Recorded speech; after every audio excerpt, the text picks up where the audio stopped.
Kings party খ্যাত তৃণমূল বিএনপির মহাসচিব আলোচিত নেতা অ্যাডভোকেট তৈমুর আলম খন্দকার থাইল্যান্ডে অবস্থান করছেন। সেখান থেকে তিনি লন্ডনে যাবেন। আপাতত তার দেশে ফেরার সম্ভাবনা নেই।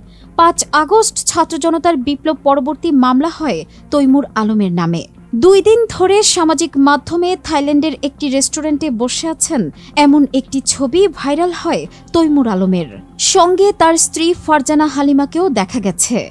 শুক্রবার ১৫ নভেম্বর রাতে সময়ের আলোকে তৈমুর আলম বলেন, হ্যাঁ, আমি এখন থাইল্যান্ডে আছি। গত সোমবার এখানে আসছি। এখন চিকিৎসা নিচ্ছি। ২-১ দিনের মধ্যে লন্ডনে চলে যাব। সেখানে ছোট মেয়ে নুসরাতের বাসায় থাকব। নাতি-নাতদের সঙ্গে সময় কাটাবো। দেশে কবে ফিরব বলতে পারবো না। আমার বড় মেয়ে থাকে যুক্তরাষ্ট্রে।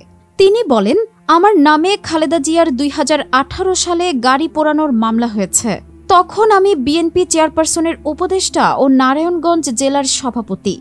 এখন যেভাবে পারছে মামলা দিচ্ছে। আমি ছাত্র আন্দোলনের পক্ষে কথা বলেছি।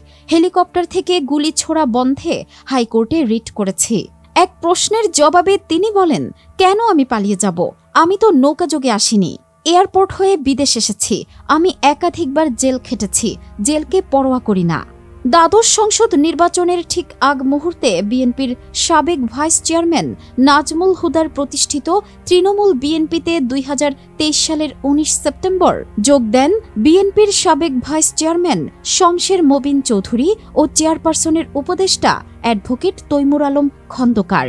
শমশের মবিন তৃণমূল বিএনপির চেয়ারম্যান ও তৈমুর আলম মহাসচিব নির্বাচিত হন। শমশের মবিন চৌধুরী বিএনপিতে যোগ দেন ২০০৭ সালে। বিএনপি জোট সরকার আমলে যুক্তরাষ্ট্রের রাষ্ট্রদূতের দায়িত্ব পালন করা শমশের মবিন বিএনপি থেকে পদত্যাগ করেন ২০১৫ সালের ২৮ অক্টোবর।